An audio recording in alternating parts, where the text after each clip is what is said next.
It's beer o'clock on Real Ale Craft Beer. I'm going to start off this review with some concern. And it's a real concern because a brewery, as far as I can see initially, and please correct me if I'm wrong. Comment down below, correct me if I'm wrong. But it seems like the Wychwood Brewery, based in Witney in Oxford, I know the brewery closed a year or two ago, as of 2025, so maybe it closed in 2024 or 2023. But it seems like they've been wiped off the planet. Completely wiped off the planet. And I'd like to know what the original kind of owners of this brewery think of what's going on with what was their baby, their dream. Maybe they don't care because they sold the brewery to Marstons. Marstons now sold their brewery to Carlsberg, and now Carlsberg owns Hobgoblin. For me, Witchwood Brewery, Witchwood Hobgoblin, when I first started reviewing beer in 2010, was exciting. We had Goliath, we had Circle Master, we had some of the other kind of like crazy, but interesting beers, and they were definitely beers that you would they had characters to them, like the Hobgoblin character, and you'd buy it. You'd pick it up off the shelf, and it was curiosity. How many people picked up a Hobgoblin early on in Tesco's or Morrison's? Like, well, what's this? I'm going to buy this completely out of curiosity. It was that curious beer. But why? So why am I concerned? Well, I mean, this is a dark stout, 4.1% ABV, produced by Carlsberg Marstons Brewing Company in Wolverhampton. But there's no mention at all.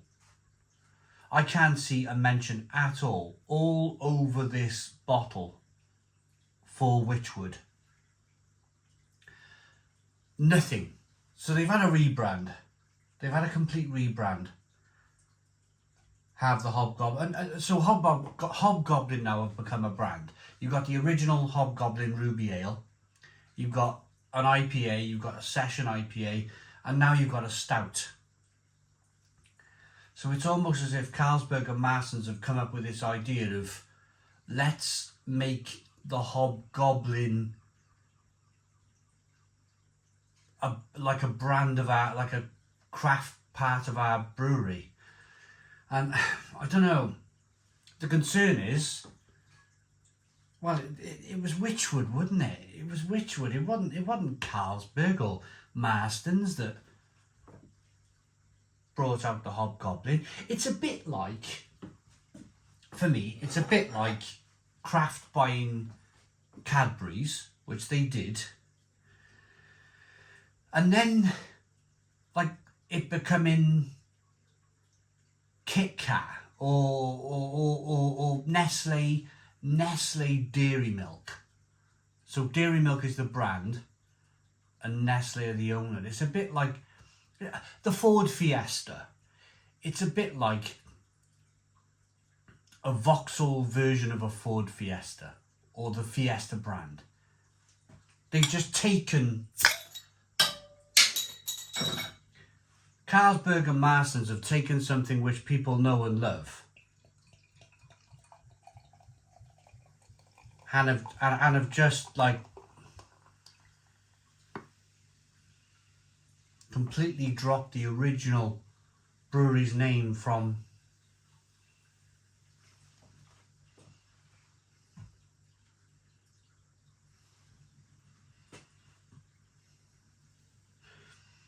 the bottle.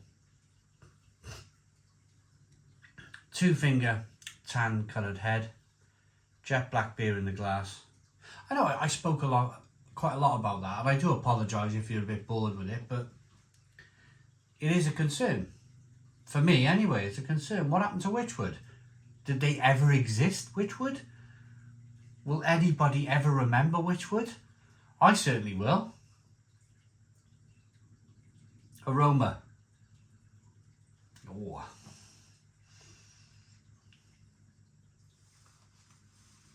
Bit roasty, bit toasty, bit malty, a little bit syrupy, a little bit of sweet syrupy, bit jammy as well. There's a little bit of a kind of like a jammy tartness coming through. I picked it up in Asda. Let's get in. Cheers.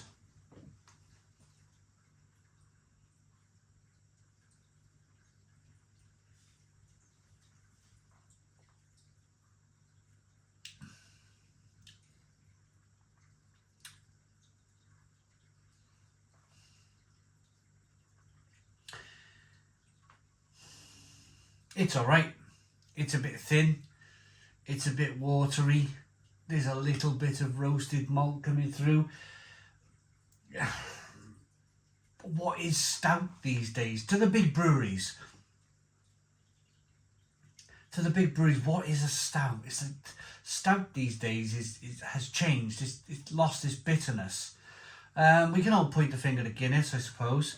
This is obviously Carlsberg Marstons' attempt at producing a Guinness clone. We've had lots of them over the last few years. Brewdog have tried, Anspach and Hobday with a London Black have tried. Lots of kind of Guinness alternatives. Anspach and Hobday's London Black is terrific. I would choose that over Guinness any day. But this, would I choose this over a Guinness? Is it as good as Guinness?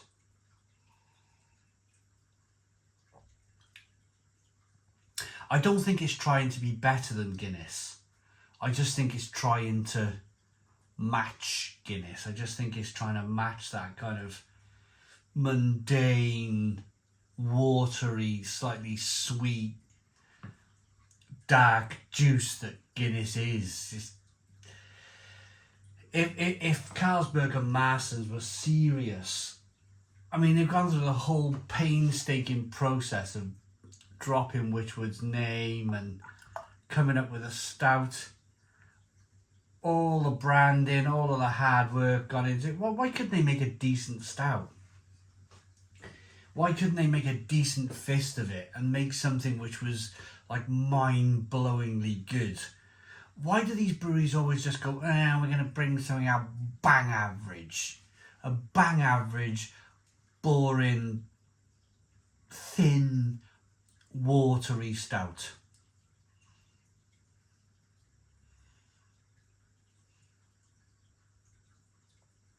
They've got such a big collection of beers as well, have Carlsberg Marstons. Marstons bought Wells Bombardier, Wells and Youngs. So if anybody remembers Young's Double Chocolate Stout, which was rich and thick and beautiful and lovely, yeah, they've got that in their back catalogue if they wish to bring that out. I think Bombardier's been scrapped. I think Bombardier is no longer a thing, which is an absolute shame. It really is.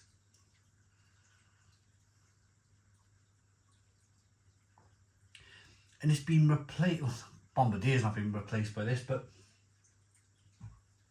Carlsberg and Marstons have thought it was a better idea to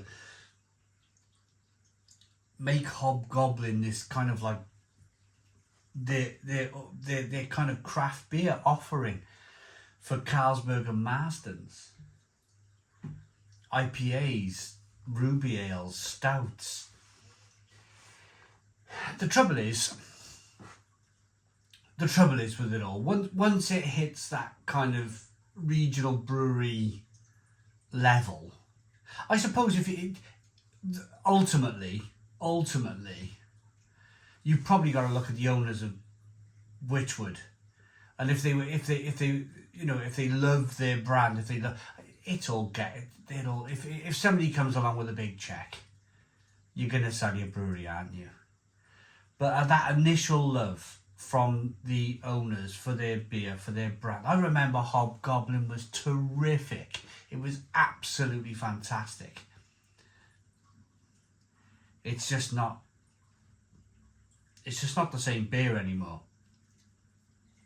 because it's in the hands of a global brewing giant that they don't really care, do they? They don't really care. They just... This has been designed by a university graduate, 25 years of age, who've gone, I got a great idea, who knows nothing about brewing and who knows nothing about real, you know, craft, and they've just kind of gone, oh, let's just sign this off and let's just see if this half-baked, half-hearted effort of a beer can take some of the sales away from Guinness. And I'm sorry, but it won't. I won't buy this beer again. I won't buy this beer again. It's thin, it's watery, it's probably going down my sink, to be honest with you. 6 out of 10. 6 out of 10 from Real Ale Craft Beer. Please put your comments in the comments box. Subscribe to our daily beer and food reviews. Give us a big fat thumbs up. Boom. Cheers.